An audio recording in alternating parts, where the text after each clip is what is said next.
Hi, I'm Mark Scherer. I'm the CEO and founder of Encompass Life and the host of the Wellness Revolution podcast. And today we have Amber Crosby on the show, and she is the CEO of Inspiring Purpose Counseling Group, which she has a really, really unique business model that's very supportive of her patients, the community, and really amazing with her team. She has an amazing way of she's working with people to where she has a company where people are asking to come to work for her instead of going out and trying to find great people. Great people are asking to come to work with her. So, Amber, Yes, how are you today? I am well. I'm great. It's a wonderful Monday. Yes, beautiful day in the neighborhood for sure. Yeah. So, you've been doing this counseling for how many years now? 10 years actually. If I'm including the my internship when I actually started it, not like when I was in school, but 10 years of actually practicing, yes. Gotcha. And when did you start the Aspiring Purpose Counseling Group? We started 6 years ago. It was no November 8th, 2019. Am I counting right? 2018. And it was just my previous supervisor, Nicole Harris, and when she was my supervisor intern, and myself, my partners Sherry Barbour and my previous partner Yolanda, and I'm about to say I forgot her last name for a second, but um we were all we were Yolanda, Sherry, and I were all interns together, and Nicole was our supervisor. And we told her like, "Hey, when you get ready to do this thing on your own, come let us follow you there." And she did that. And instead of us working for her, she said, "Let's do it together." And we formed a group. Now it's just the three of us, Nicole, Sherry, and I. Yolanda, she went on to bigger and better things, but we still love her. But yeah, it's been 6 years in the making. And I'm also the chief operational officer. We don't have a CEO. We have a CCO, a CFO, and a COO. It's chief clinical officer, chief financial officer, chief operational officer. And you're the operational person? I am. That would explain your attention to detail. Mhm. Awesome. And you're a get her done kind of a lady too. Yeah, It's for awesome. sure. And for y'all to grow as much as you had in 6 years, you got to be doing something right. What do you Yeah. what do you believe has facilitated your growth the way it has? The biggest thing I think is culture. There, you cannot come into our office and not feel like you're at home, but also, um, it's the we have a relationship. We're very strategic about the people who we bring in with us, whether they're employees or whether they're interns. Their energy makes the difference, and I believe that the culture that we have is something that is supportive. People are like they really care. I know this with therapists and they say, therapists care, but we genuinely have a care and respect for one another. There is no person that you can go to from an intern to a seasoned clinician that you can't go to for support or direction or just to be able to like process a case or to, get more information or where can I learn more? There is no place in our office where you can't get that. It's a place where you can make mistakes. It's a place where we are intentional about how we show we care. Like we have somebody who was an intern with us less than a year. She's an amazing person. Um, she moved from South Carolina to here, and her and her husband, they got married, but she didn't have any family here. And so when she got ready to go try on her dress, she went by herself and she FaceTimed her mom. She didn't get to have a bridal shower or anything like that. So when she shared that with me, I was like, oh my gosh, we got to do something for her. And because she's such, like, I saw how she was with everybody in the staff, and everybody's like, oh my gosh, we got to do something for her. So we threw her a bridal shower after she got back from her wedding. But that intentional personal touch of like, you are a clinician, for you to do this work, you also have to have community. And when you don't have community, it's hard to be as effective, positively effective as we are required to be. It's important to be rather. So we take care of our people. So I think that makes the difference. And That's when they get awesome. opportunities for training, they get opportunities for growth. Like if whatever skill set that you have, We want to, how do we tap into that? What is it that you want to do or bring here? And we make that happen. There are people who are interested in doing training, so we start working with them to do trainings. And when people ask us to come in, we put them on the forefront to be able to do that, highlight their skills and their talents. And we also understand that everybody isn't going to stay. So if you are somebody who shared with us that, hey, I want to, have my own practice one day, we set up consultation with them so they learn what it looks like, so they learn how to do it the right way and not like us when we first started. We didn't know how to build. We knew how to be therapists, but didn't know anything about the real business side. So we couldn't do consultation with them to help support them to go whatever direction that they want to be in. So I think people see the value in that environment instead of being like, oh, well, no, we're going to keep your clients and we don't want to teach you anything and we want to keep you here. No, we foster an environment for growth. So are your people employees or are they contractors for you? We have full-time W-2s, we have part-time W-2s, we have contractors, and we have interns. Gotcha. Mhm. Hmm. What's how many are people or contractors? Probably about five. So most of your people are W-2. Mhm. That's cool. Yeah. So you're maintaining really strong control of everything as well. Yeah. I mean, we try to in the sense that like um we want to give people the freedom. And I think that's the difference, right? Like when you see all these other type of practices, they want you don't really like there was a guy who wanted to work with us, but he couldn't work with us because once he got a job elsewhere, there was a no compete contract. We don't do that. Like we don't want to constrict your ability to bring income to yourself if that's what you want to do, or tap into the different spaces Hmm. where therapy can be beneficial. And whether it's for your financial purposes or to your own professional growth, we don't want to limit that. Hmm. So. Um, but I think the people who stay actually want to be there and they get the same benefits. They love the flexibility of what we offer, but also the stability of what we offer. Awesome. There's a saying that says if you choose to go fast, go alone. And if Hmm. you choose to go far, go in a group. So putting Yeah. together a team of people where you're all supporting each other, and it takes a lot of for somebody who's especially in the therapy practice, if you're doing it on their own, Hmm. there's really very little level of accountability. Yeah. But if you're in a group, so if something's up, you guys are all trained. You're gonna go, hey, yo, what's up over here? That's all. I notice you walk around kind of funky. What's going on at home? What's going on in your life? For Uh-uh. sure. Yeah, yeah. So it brings a whole nother level of accountability to the team. That's one of the things we do here too. Is I told my team, I said, if you ever see something up with me, you come clean my clock. Let me know.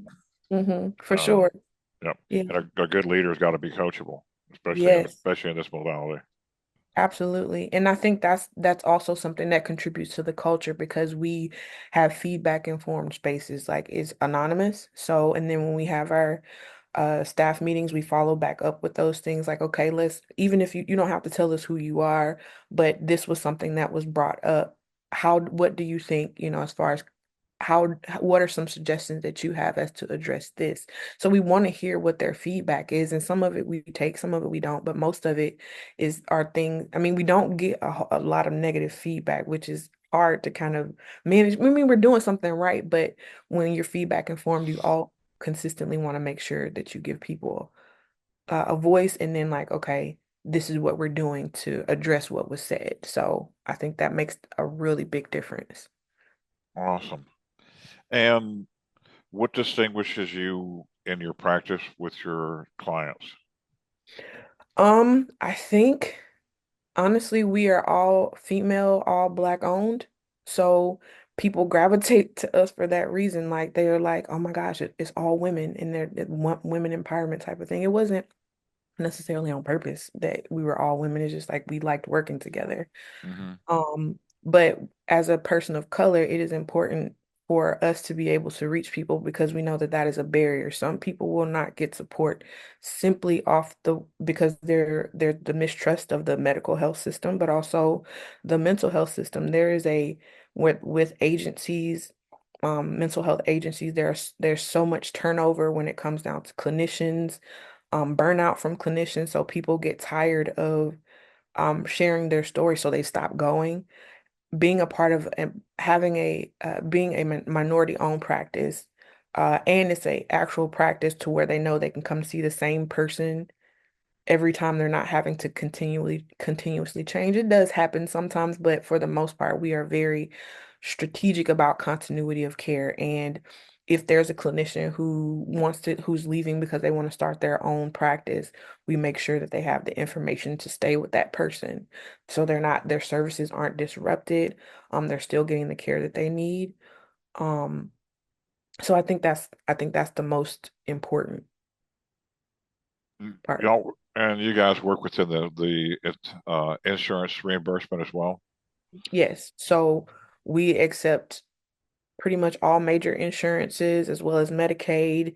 We are connected with a bunch of EAP programs.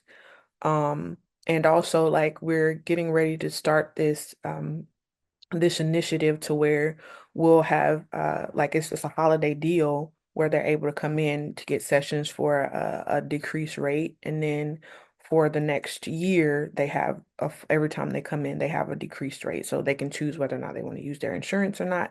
They probably won't want to use their insurance because the actual rate is lower.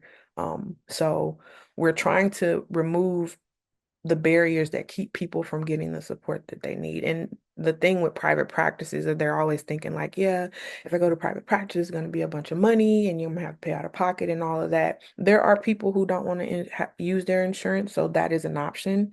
But for the most part, we offer insurances and EAPs and like discounts on therapy or special rates with counseling so that those things aren't a barrier for people to get the care that they need. Awesome. Do you have any particular success stories you could share about people who come to you? You don't know names, hit with Mm, no names. oh Just gosh. where somebody came in and what they've changed and over what Mhm. duration of time. Okay, man. Let me think. There's bunches. I love asking questions. There's bunches. Um, mm, okay. I just had I have a couple. Like I specialize in marriage, couple, and families, and I was seeing this couple for about 6 months, I believe. It was about 6 months. And they'd been married at the time 4 years. 4 years they were a Christian couple.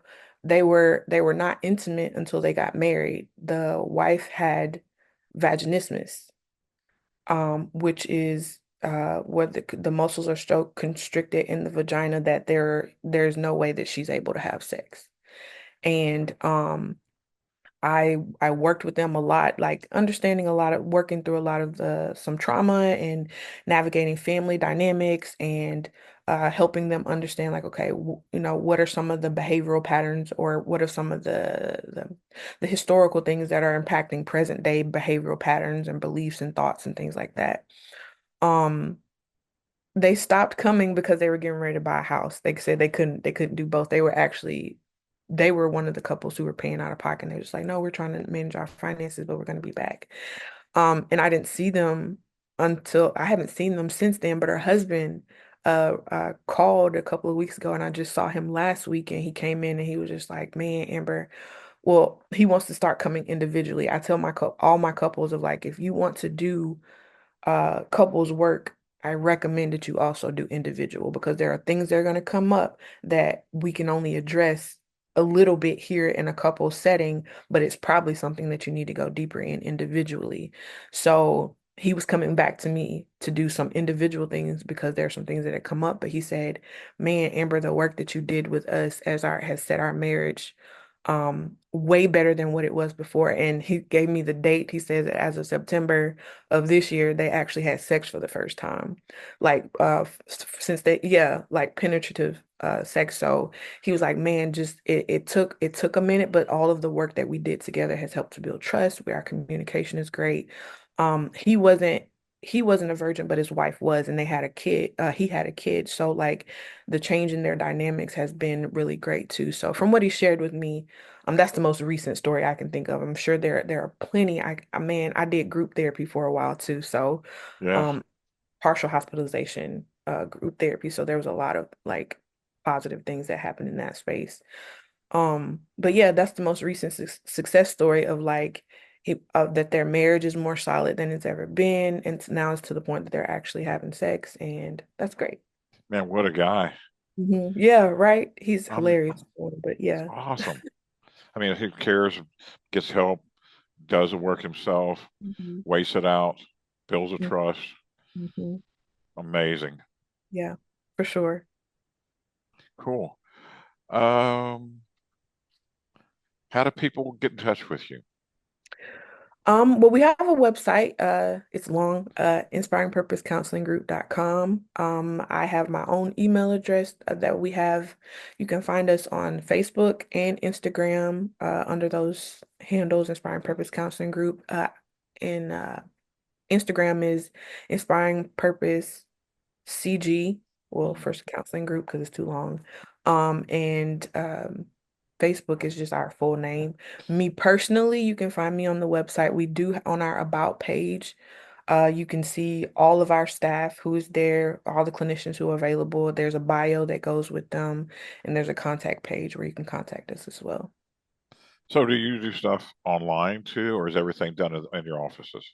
I do telehealth and I do in person. I found that there are some people who are absolutely telehealth and some people who are absolutely in person. We have not been fortunate enough to during COVID up I think it was up until it's been a full year that we've been completely taking clients in person again. We had like a midpoint for a while where we had like just telehealth, but we were in the office and then we transitioned from seeing a couple of clients on certain days in person. Uh-huh. But now all the days that we have a Is hybrid schedule. is telehost audio and video, or just it is? Yes. Okay, Yes. It's audio and video. I mean, unless there's some type of connection issue, we can do the telephone, but for the most part, it's audio video. awesome. Mhm. I do have one question I ask everybody at the end of the Sure. interview. What do you really love about life? Oh man. I love that each day brings new opportunities. Like the day ends and maybe you just had a really terrible day, but tomorrow is another chance to get it together if you make it till tomorrow. That's a sobering thought there. If I make it to a little more, I mean, I it's was in like a pretty good mood until the last of the call. I just think that like we can look at life and be like, man, today was a really hard day. I don't know if it's ever going to get better, but tomorrow means you get another chance to Yeah, try it. it's like To get you ever see that? You ever see the TV show Cheers by any chance? Yeah, yeah, yeah. I think Norm says, they go, "Hey Norm, how you doing?" He goes, it was a dog eat dog world, and I'm wearing milk bone underwear." So anyway, yeah, it's hmm that life's a beautiful thing. It is what you make of it, hmm and Yeah. and it's In its simplicity, life is beautiful. I'm a simple person in that I could go outside and I see clouds and I'm happy because I'm like, man, it looks like a work of art. mhm, And I try to find the beauty in the simplest things. I walk a lot, so when I'm walking, I'm just kind of taking in my mhm, environment. I'm like, man, like God, you did this. It's so simple. It's just I took a picture on one of my walks of like right when the trees were turning red and orange, and the following week when I did the walk again, everything was gone, and it was still beautiful. And just I took another picture of it. It was still beautiful, but it was like this is the changing of the seasons mhm. is like representation of life. Like one minute it's like this, and one minute like it's like this, Yeah. but you still get the beauty of the experience one way or the other. Have you ever seen the movie Peaceful Warrior? No, I Uh, haven't. has Nick Nolte in it. It's the story of Dan Millman. He's a Okay. motivational writer. hmm Uh, he I think it was UCLA. He was on the gymnastic team, got in a Mhm. motorcycle wreck. They told me he'd never be able to compete again. Most likely would have a limp to his walk, and Mhm. how he got back and competed within a year. Mhm. Oh So wow. yeah, it's a really cool inspirational story. I think you would love it. Okay. Um, but anyway, Amber, thank you so much for being on the show. You are wise beyond your years. You're a beautiful, beautiful lady, and I'm honored to know you. Thank you. No, thank you for having me. This has been a great time speaking with you and just getting to share a little bit about my life, but also about the work that I feel like I've been called to do. So thank you for taking the time just to talk with me. You're welcome. Blessings. Same to you. You're welcome.